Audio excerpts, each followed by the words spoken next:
Hello दोस्तों, welcome to पहल academy. आपकी करंट अफेयर की जो क्लास है उसमें आप सबका स्वागत है। ये हम वीकली जो करंट अफेयर की क्लास होती है अपनी रेगुलर वो कर रहे हैं, ठीक है। इसके अलावा अगर आपको चाहिए कि लास्ट मार्च से लेकर के अब तक का करंट अफेयर है तो वो कंपाइल करके जो अपना पहल एकेडमी का टेलीग्राम चैनल है उस पर डाल दिया गया है, तो आप वहाँ से वो देख सकते हो। उसमें जो स्टार्टिंग की योजनाओं से संबंधित सवाल है वो पीछे जो बजट था उसके अकॉर्डिंग बनाए गए हैं।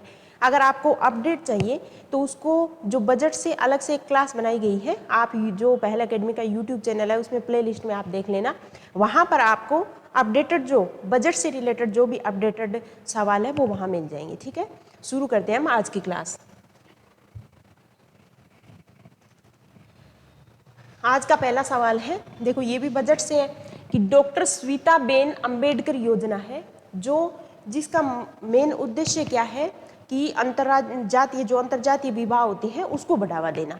तो इस जो सविताबेन अंबेडकर योजना के तहत जो भी अंतरजातीय विवाह होते हैं उस पर कितने लाख रुपए तक की सहायता राशि राज्य सरकार द्वारा दी जाती है ताकि जो अंतरजातीय विवाह है उसको ज़्यादा से ज़्यादा बढ़ावा दिया जा सके।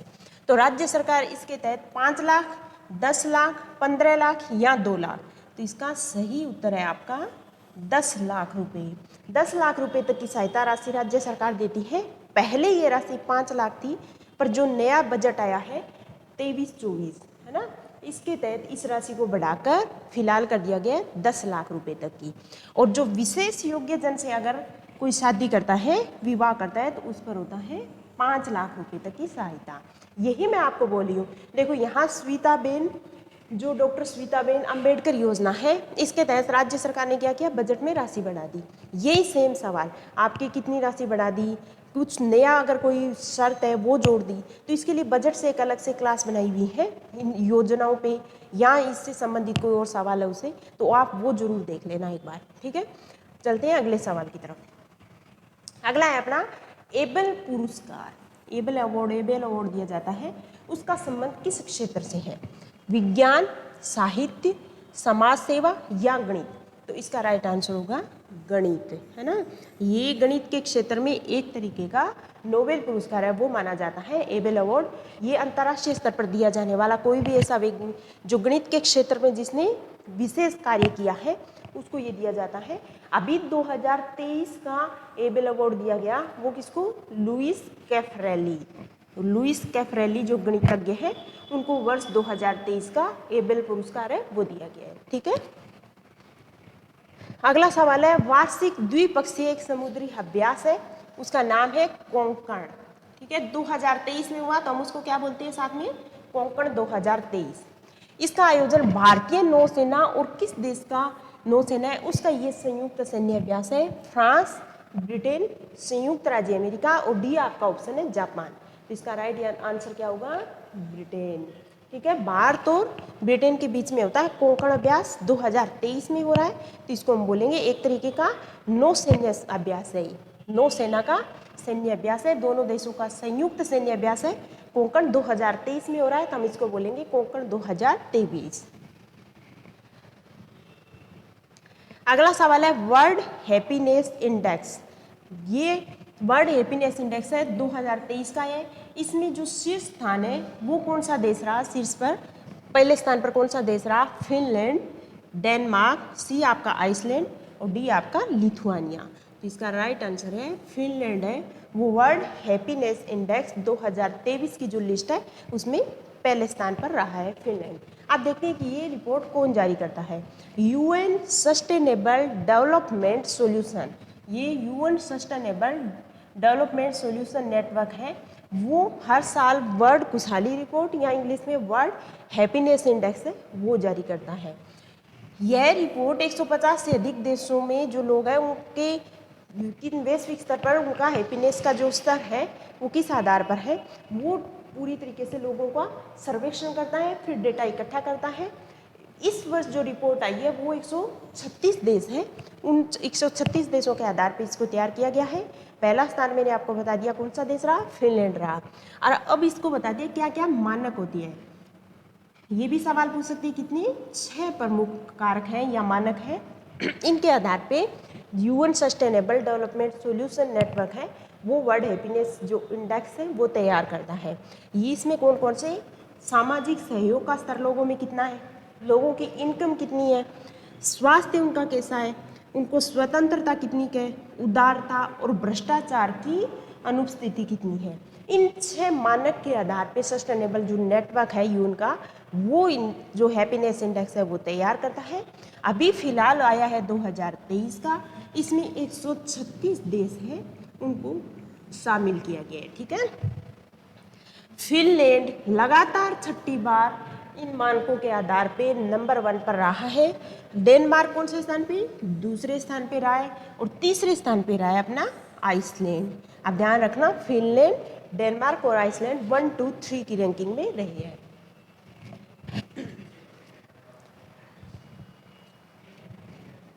अगला सवाल है, विश्व जल दिवस निम्न में से कब मनाया जाता है? ये ध्यान में रखना जरूरी है भाई। 5 मार्च, बी आपका 10 मार्च, 15 मार्च या 22 मार्च। तो इसका राइट आंसर होगा जो विश्व जल दिवस है वो 22 मार्च को मनाया जाता है। संयुक्त राष्ट्र महासभा 1993 से एक प्रस्ताव के माध्यम से हर साल 22 मार्च को विश्व जल दिवस है उसके रूप में मनाती है। संयुक्त राष्ट्र के अनुसार इस दिवस को मनाने के पीछे का विचार सतत विकास लक्ष्य जो यूएन के हैं, जिसको हम शॉर्ट में बोलते हैं एसडीजी इंडेक्स, उसमें नंबर 6 में ये शामिल है, जिसका मकसद है 2023-30 तक सभी हेतु जल और स्वच्छता उपलब्ध करवाना। कोई भी दिवस मनाया जाता है, मैंने आपको हमेशा बताया, उसका एक ही उद्देश्य होता है, लोगों में उसके प्रति जागरूकता पैदा करना। तो यूएन इसी वजह से जो महासभा 1993 से विश्व जल दिवस मना रही है। एसडीजी इंडेक्स में अगर आपको पूछ ले तो एसडीजी 6 पे ये शामिल है, जिसका मकसद है 2030 तक सबको स्वच्छ जल है वो उपलब्ध करवाना। क्लियर? अगला सवाल है, वर्ष 2023 के संगीत अकादमी के अलग अलग अवार्ड देती है, उसमें एक अवार्ड का नाम है संगीत कला निधि पुरस्कार। ठीक है, वो सम्मान किसे दिया गया है? संगीत कला निधि अवार्ड की बात करें तो ये संगीत अकादमी का कर्नाटक संगीत के क्षेत्र में दिया जाने वाला सर्वोच्च पुरस्कार है, संगीत कला निधि पुरस्कार। अब किसको दिया है? वसंत लक्ष्मी, जयश्री, मोहन कुमार या गौरीबाई? तो इसका राइट आंसर होगा जयश्री। ये भी कर्नाटक संगीत की गायिका है, पूरा नाम बॉम्बे जयश्री है। वर्ष 2023 का कलानिधि अवार्ड इनको दिया गया है। संगीत कलानिधि पुरस्कार कर्नाटक संगीत के क्षेत्र में सर्वोच्च पुरस्कार है, वो माना जाता है, और देता कौन है? संगीत नाटक अकादमी इस पुरस्कार को देती है, संगीत अकादमी। विश्व में चीनी निर्यात के मामले में भारत का स्थान कौन सा है? चीनी निर्यात के मामले में भारत का स्थान पहला है, दूसरा ए, बी प्रथम, सी चौथा, डी पांचवा। तो इसका राइट आंसर होगा द्वितीय। विश्व में अगर चीनी निर्यातक देशों में देखें तो भारत का स्थान है दूसरा। पहला स्थान अगर आपसे पूछ ले तो वो है ब्राजील। विश्व में चीनी निर्यात के संदर्भ में दूसरे पायदान पर पहुंच गया। पहले स्थान पर मैंने आपको बता दिया कौन सा, ब्राजील है। और 2021 से 22 तक के डेटा देखे हैं, उसमें भारत विश्व में चीनी का सबसे बड़ा उत्पादक और उपभोक्ता है। उत्पादक और उपभोक्ता कौन सा है? पहले नंबर पे है विश्व में, परंतु निर्यात के मामले में देखें तो वो कौन सा? दूसरा बड़ा निर्यातक बनकर उभरा है। ठीक है, क्योंकि हम खुद ही पी जाते हैं। तो ये अगर कोई पूछ ले आपसे कि विश्व में चीनी का सबसे बड़ा उत्पादक और उपभोक्ता देश कौन सा है, तो वो है भारत। पर यहाँ पूछा गया निर्यातक देश, तो वो ब्राजील के बाद है सेकंड नंबर पर। अगला सवाल है, निखित जरीन ये खिलाड़ी है, प्रसिद्ध भारतीय महिला खिलाड़ी है, इनका संबंध किस खेल से है? वॉलीबॉल, क्रिकेट, कबड्डी या मुक्केबाजी? इसका राइट आंसर होगा मुक्केबाजी। ये निखित जरीन अभी चर्चा में रही, क्योंकि हाल ही में महिला विश्व मुक्केबाजी चैंपियनशिप हुई थी, उसमें स्वर्ण पदक हासिल किया था निखित जरीन, जो क्या है? एक मुक्केबाज है, भारतीय महिला मुक्केबाज। अगला सवाल है, भारत सरकार के पशुपालन विभाग की एक रिपोर्ट आई है, उसका नाम है बुनियादी पशुपालन सांख्यिकी रिपोर्ट 2022 नाम है इसका। ठीक है, इसके तहत देश के कुल दूध उत्पादन में राजस्थान का जो योगदान है वो कितना प्रतिशत है? इस रिपोर्ट में कितना बताया गया है? 20%, 15.05%, सी आपका है 21.1 और डी आपका है 16.2%। तो इसका राइट आंसर होगा 15.05%। 15.05% देश के कुल दूध उत्पादन में राजस्थान का योगदान है और इस परसेंट के आधार पर राजस्थान देश में दुग्ध उत्पादन में कौन से स्थान पर है? प्रथम स्थान पर। क्लियर? ऊन में देखिए कुल 45.9% के साथ ऊन उत्पादन में भी राजस्थान कौन से स्थान पर है? पहले स्थान पर। ये डेटा आपको याद रखना है, कभी भी काम आ सकता है। अगर आप मेंस की आंसर राइटिंग करोगे उसमें भी आपको इस रिपोर्ट को अगर आप मेंशन करोगे तो बहुत अच्छा रहेगा, क्योंकि भारत सरकार की रिपोर्ट है, पशुपालन विभाग की रिपोर्ट है। उसके अनुसार देखें तो 15.05% के साथ राजस्थान दुग्ध उत्पादन में पूरे देश में पहले स्थान पर है। और ऊन की जहां बात की जाए तो 45.09% के साथ पहले स्थान पर ऊन उत्पादन में राजस्थान है। अगला सवाल है, प्रदेश में मुख्यमंत्री दुग्ध उत्पादक संबल योजना पहले भी मैंने करवाई थी, ये चल रही है। इसके तहत कितने रुपए प्रति लीटर दूध अनुदान दिया जा रहा है? 2 रुपये का, 3, 4 या 5? तो इसका राइट आंसर है, ध्यान में रखना, आज की डेट में यही है, 5 रुपये। मुख्यमंत्री दुग्ध उत्पादक संबल योजना के तहत 5 रुपये का अनुदान दिया जा रहा है। अगला सवाल है, coach state of governance report 2022, ये रिपोर्ट आई है। इसके अनुसार राष्ट्रीय स्तर पर राजस्थान का अगर देखें तो कौन सा स्थान रहा है? 15वां स्थान। जो coach state of governance report 2022 है उसमें राजस्थान का स्थान पूछ रही है आपसे, कौन सा रहा? तो 15वां, 11वां, 8वां या तीसरा? तो इसका राइट आंसर होगा तीसरा, क्योंकि राजस्थान में इसमें बहुत अच्छी छलांग लगाई है। पहले कौन सा था ये देखते हैं। ये sports state of governance report है, ये राज्य रैंकिंग में जबरदस्त सुधार हुआ है, राष्ट्रीय स्तर पर ये निकाली जाती है। ये देखते हैं कि गवर्नेंस जो है वो राज्य का किस लेवल का है। तो इस आधार पर देखिए तो राजस्थान पूरे देश में पहले था 15वें स्थान पर, अब इस उछाल के साथ आ गया कौन से स्थान पर? तीसरे स्थान पर। इसमें देखी जाती है स्वास्थ्य, सामाजिक न्याय, सुरक्षा, आवास, इन सब श्रेणियों के आधार पे रैंकिंग दी गई है राजस्थान को, तो ये अच्छी है। इस आधार पर राजस्थान का स्थान कौन सा हो गया वर्तमान में? तीसरा स्थान। अगला सवाल, लोक देवता अमराजी भगत, इनका पेनोरमा बना रही है राज्य सरकार। तो सवाल ये पूछ रहा है कि अमराजी भगत का पेनोरमा है वो कहाँ पर बनाया जाएगा, है ना? चित्तौड़गढ़, भीलवाड़ा, भरतपुर या प्रतापगढ़? तो इसको याद कर लो, अमराजी भगत का बनाया जाएगा चित्तौड़गढ़ में। ये पेनोरमा कहाँ पर बनेगा? चित्तौड़गढ़ जिला है उसमें बनाया जाएगा। सिल्कोसिस नीति मैंने पहले आपको करवा दी है, बजट वाला जो सेशन है उसमें भी पूरा विस्तार से बताया है। यहाँ ये बोल रहा है ये सवाल कि जो सिल्कोसिस रोगी है उनका बेहतर उपचार करने के लिए एक सिल्कोसिस विंग है वो बनाई जाएगी, राज्य सरकार ने ये बोला है। तो इस विंग की स्थापना कहाँ पर की जाएगी? ए आपका जोधपुर जयपुर, बी जयपुर अजमेर, सी जोधपुर अजमेर और डी आपका बीकानेर और कोटा।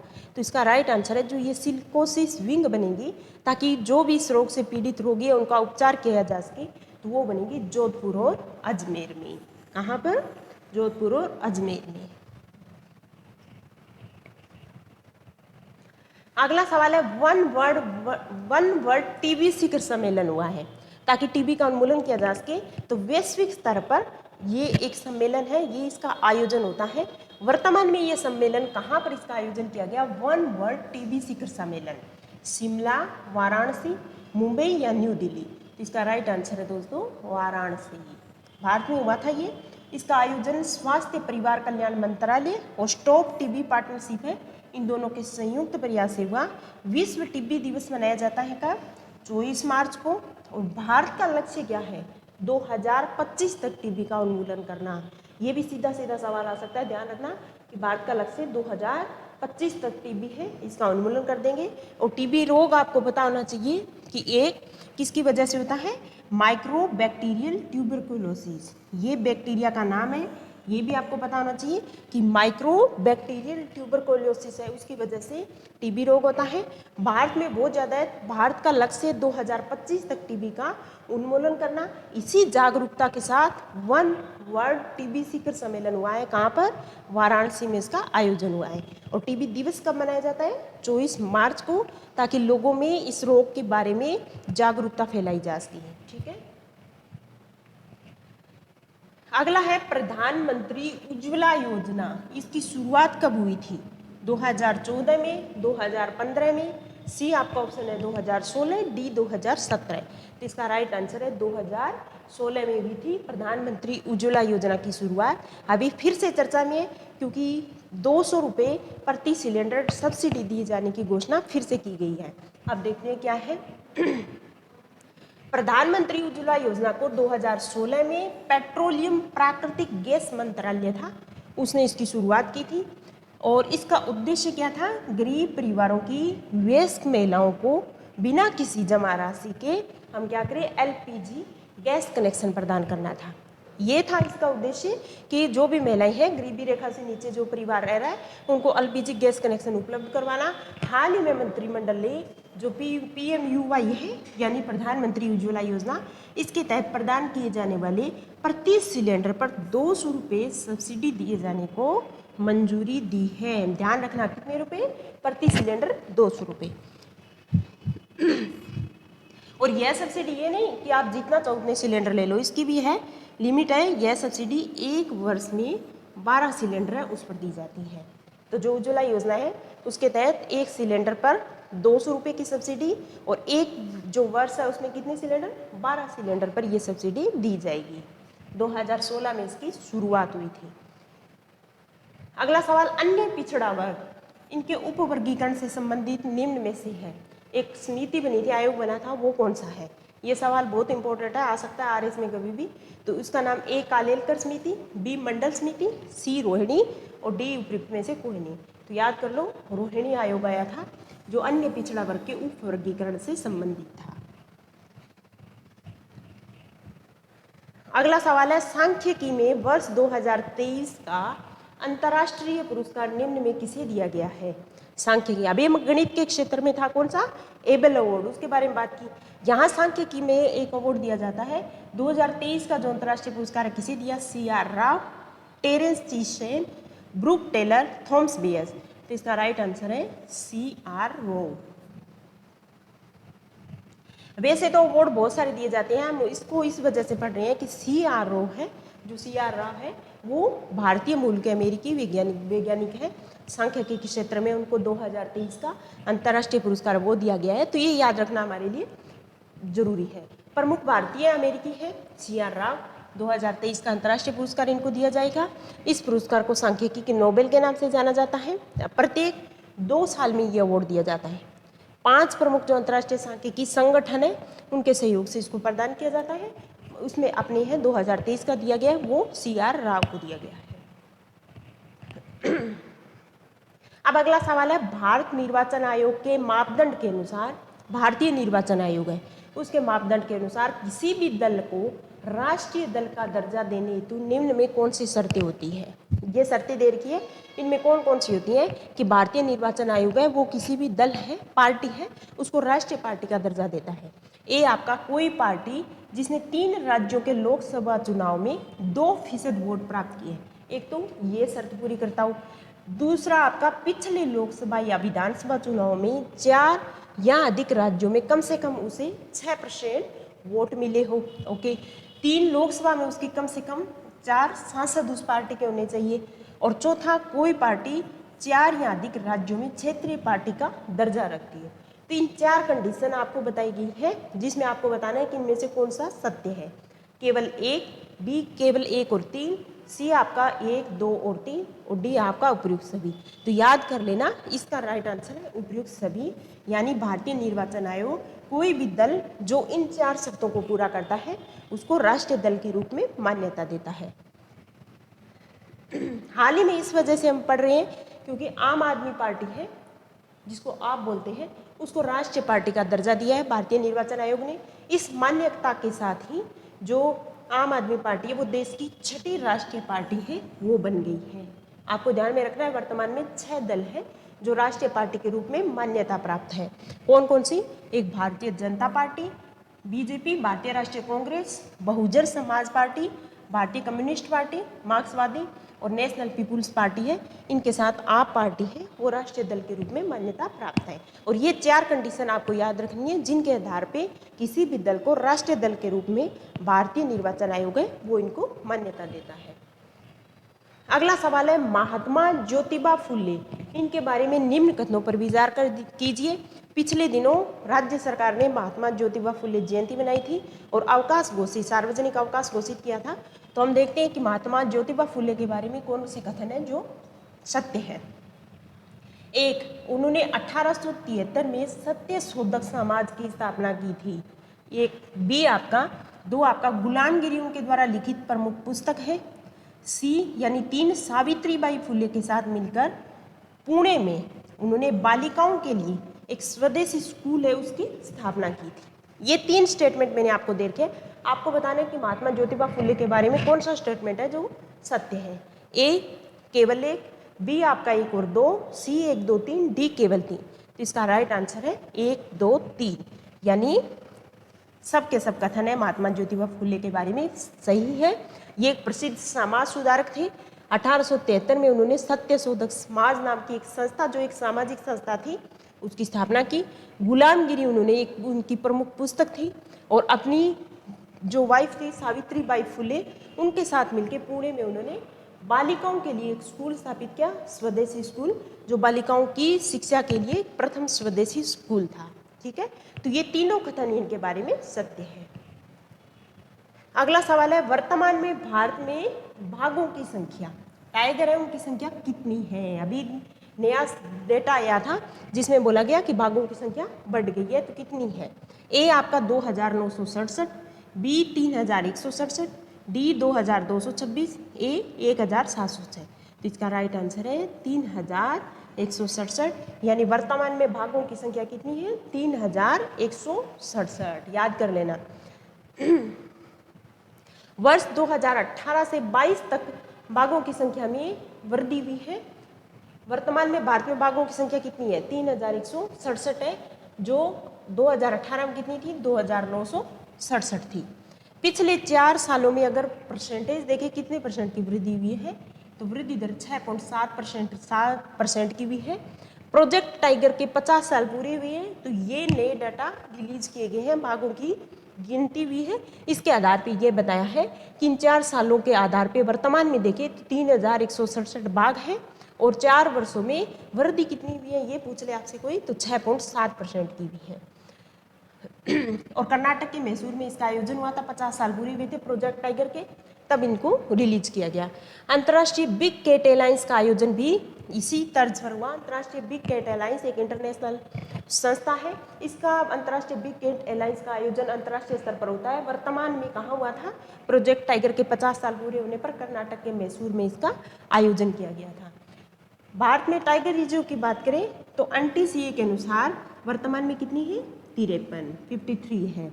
सबसे बड़ा देखें तो वो है आंध्र प्रदेश का नागार्जुन सागर श्रीशैलम टाइगर रिजर्व। ये भी RS में सवाल इस पैटर्न के आते हैं कि भारत में जो बाघों का सबसे बड़ा टाइगर रिजर्व है वो कौन सा है, तो वो है आंध्र प्रदेश का नागार्जुन सागर। और छोटे की बात करें तो वो है असम में ओरांग टाइगर रिजर्व। कौन सा, असम में ओरांग टाइगर रिजर्व, बड़ा मैंने बता दिया। अब बात करें प्रोजेक्ट टाइगर की, तो वो कब शुरू हुआ था 1973 में, है ना। ये इसके 50 साल पूरे हुए थे। इसी आधार पर अंतर्राष्ट्रीय बिग कैट एलायंस है, कर्नाटक के मैसूर में उसका आयोजन किया गया।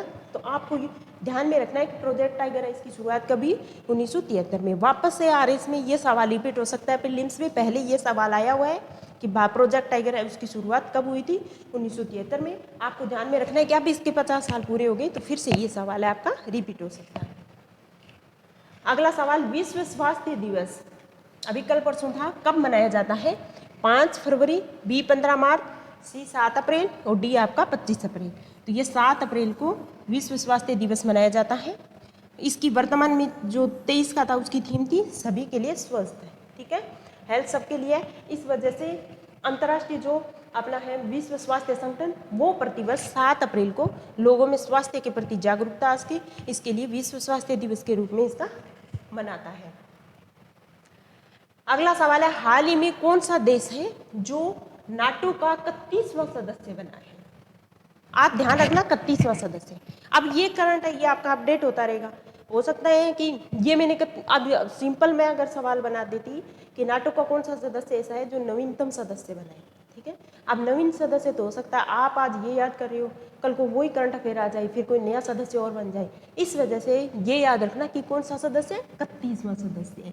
नाटो का कौन सा देश बना है? स्वीडन, फिनलैंड, स्विट्जरलैंड या मोंटेनिग्रो? इसका राइट आंसर होगा फिनलैंड। अब नाटो क्या है? उसका पूरा नाम है उत्तर अटलांटिक संधि संगठन।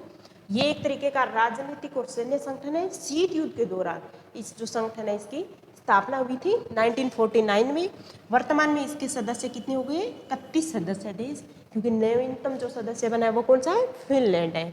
गठन मैंने आपको बता दिया 1949, और जो शीत युद्ध के दौरान है वो उसकी स्थापना उस दौरान हुई थी। तो ध्यान में रखना वर्तमान सदस्य 31वां, और वो कौन सा? फिनलैंड। कोप इंडिया अभ्यास, अभी हमने कोंकण अभ्यास सैन्य अभ्यास किया था, एक नौ सैन्य अभ्यास था जो भारत और ब्रिटेन का दोनों का संयुक्त सैन्य अभ्यास था। उसी तरीके से एक दूसरा है कोप इंडिया अभ्यास, जो एक संयुक्त प्रशिक्षण अभ्यास है, जिस वो था नौसेना का कोंकण, और जो कोप इंडिया अभ्यास है ये भारतीय वायुसेना का। और कौन से दूसरा देश है जिसकी वायुसेना इसमें भाग लेगी? फ्रांस, रूस, ब्रिटेन या संयुक्त राज्य अमेरिका? तो इसका राइट आंसर है दोस्तों संयुक्त राज्य अमेरिका और भारतीय वायुसेना, इन दोनों का संयुक्त सैन्य अभ्यास है जिसका नाम है कोप इंडिया अभ्यास। अगला सवाल है केस देम यंग योजना का उद्देश्य किस क्षेत्र में विद्यार्थियों का रुझान बढ़ाने के लिए? कैच देम यंग योजना, ये सबसे पहले तो आपको पता होना चाहिए। इसके बारे में पता नहीं होगा तो आप बता नहीं सकते किस क्षेत्र से संबंधित ये योजना है। ये योजना है इसरो की, ठीक है, जिसके तहत अंतरिक्ष विज्ञान के क्षेत्र में विद्यार्थी है छोटी क्लास में भी 9th क्लास के बाद, तो उनमें इसरो का ये प्रयास है कि अंतरिक्ष विज्ञान के क्षेत्र में विद्यार्थियों का रुझान ज़्यादा से ज़्यादा बढ़ाया जा सके। जब भी बोलिए ना केस देम यंग, यानी छोटी उम्र में उनको वो नॉलेज है वो दे दो। तो ये सवाल पूछ रहा है कि किस क्षेत्र में विद्यार्थियों का रुझान बढ़ाने के लिए? तो स्वास्थ्य, खेल, अंतरिक्ष विज्ञान या गणित? तो ये हम पहले डिस्कस कर चुके हैं। तो अंतरिक्ष विज्ञान के क्षेत्र में विद्यार्थी है उनका रुझान बढ़ाने के लिए इसरो का ये प्रोजेक्ट है। क्लियर? अगला सवाल है अर्थियन पर्यावरण मित्र पुरस्कार 2022 ये दिया गया है।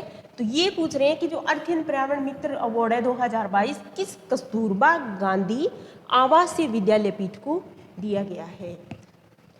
तो ये बीकानेर, हनुमानगढ़, डूंगरपुर या बांसवाड़ा? तो इसका राइट आंसर है डूंगरपुर। अर्थियन पर्यावरण मित्र अवार्ड है वो डूंगरपुर का जो कस्तूरबा गांधी विद्यालय पीठ है उसको दिया गया है। उसमें भी सीमलवाड़ा एक क्षेत्र है, वहाँ के विद्यालय को ये दिया गया है। ये किसका है अर्थियन पर्यावरण मित्र अवार्ड? विप्रो फाउंडेशन और सेंटर फॉर इन्वायरमेंट, इनके संयुक्त तत्वाधान में पूरे देश के विद्यार्थियों के जो भी विद्यालय वहाँ के विद्यार्थियों के बीच में एक प्रतियोगिता है उसका आयोजन किया जाता है। और वर्तमान में अगर 2023 की बात करें तो ये सीमलवाड़ा जो डूंगरपुर की पीठ है कस्तूरबा गांधी विद्यालय है उसको ये अवार्ड दिया गया है, ठीक है। ताकि इसमें क्या है प्रतियोगिता में क्या किया जाता है, नाम से पता चल रहा होगा आपको, अर्थियन पर्यावरण मित्र पुरस्कार। जो भी वेस्ट मैनेजमेंट है वो किस तरीके से करेंगे, जो पर्यावरण है उसमें बच्चों में कितनी का अवेयरनेस है, वो सब देखने के लिए विप्रो फाउंडेशन प्लस अपना सेंटर फॉर इन्वायरमेंट है, इन दोनों के संयुक्त तत्वाधान में विद्यालय स्तर पर जो ये वो प्रतियोगिता है इसका आयोजन किया जाता है, ठीक है। अगला सवाल है प्रदेश के कितने जिलों में स्मार्ट शाला प्रोग्राम है उसको शुरू किया गया? स्मार्ट शाला प्रोग्राम, ताकि स्मार्ट वहाँ कक्षाएं होगी, हर तरीके से स्मार्ट उनको बनाया जाएगा। तो 8 जिलों में, सी आपका 10 जिलों में, डी आपका 12 जिलों में। तो इसका राइट आंसर है 8 जिलों में। ये पक्का सवाल आएगा, ध्यान देना। और ये प्रदेश के 8 जिलों में 8 कौन कौन से जिले भी आपको ध्यान में होना चाहिए। यहाँ मैंने सिंपल सवाल बनाया, आरपीएससी कौन सा जिला इसके अंतर्गत शामिल नहीं है ये भी बना सकती है।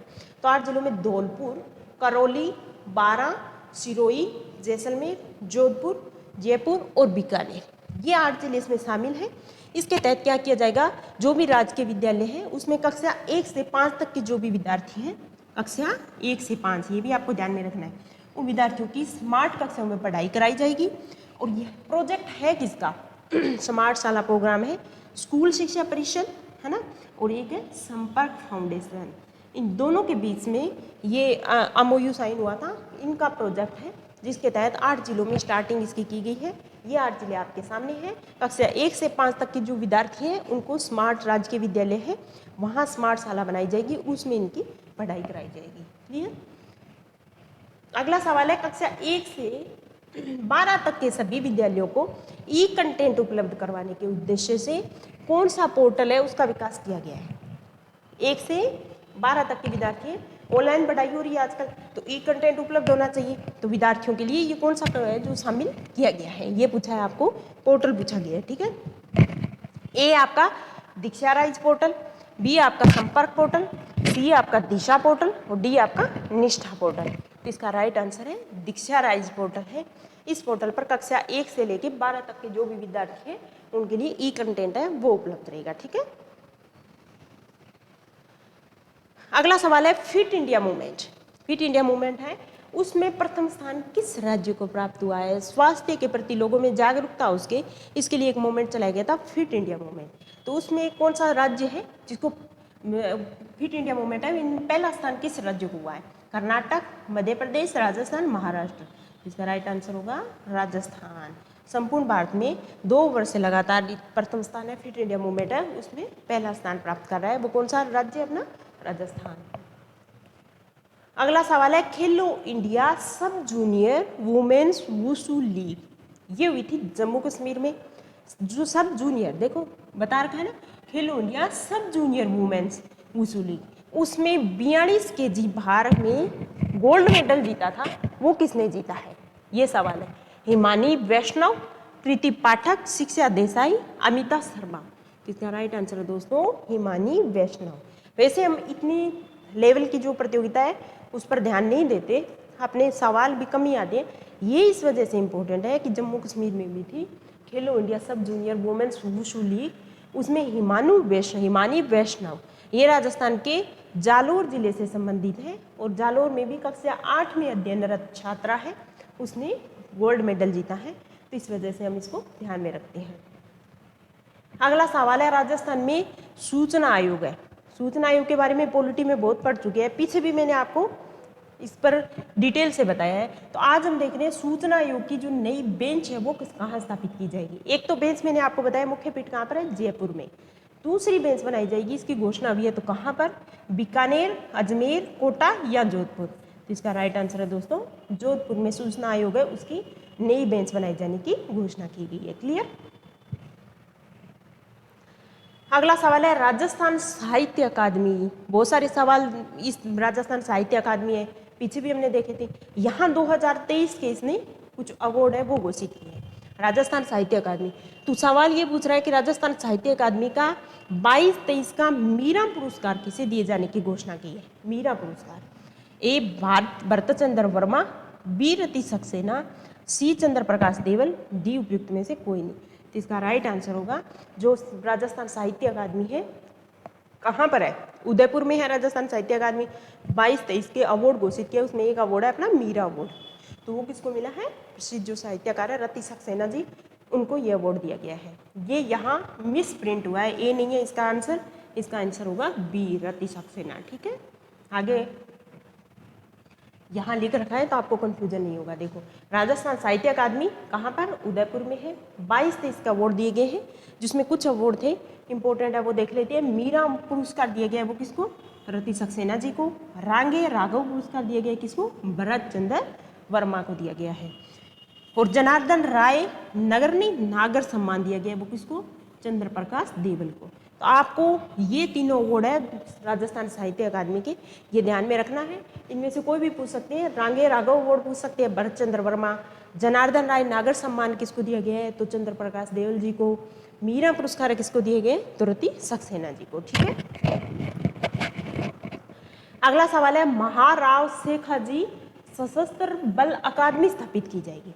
तो इस अकादमी की स्थापना कहाँ पर की जाने की घोषणा की है, जोधपुर, बीकानेर, चित्तौड़गढ़, सीकर। तो इसका राइट आंसर है शेखाजी, महाराव शेखाजी सशस्त्र बल अकादमी स्थापित होगी, वो होगी अपनी सीकर जिले में स्थापित की जाएगी, इसकी घोषणा की गई है। क्लियर। ओके दोस्तों, आज की अपनी करंट अफेयर की क्लास है वो इतनी। आप इनको कंटिन्यू देखिए। अगर यूआरओ के एग्ज़ाम में आपको लगता है कि करंट अफेयर की क्लास आप वीडियो नहीं देख पा रही हो, तो आप जो पीडीएफ डालिए उसको भी एक नज़र में देख लेना। तो आपका पिछले मार्च से लेकर अब तक का करंट अफेयर है एक तरीके से रिवीजन हो जाएगा, ठीक है। बाकी अभी आरएस की वैकेंसी भी आने वाली है, तो अभी से कंटिन्यू अपडेट रहिए आप। वो करंट अफेयर की क्लासेज है उनको देखते रहिए। Thank you.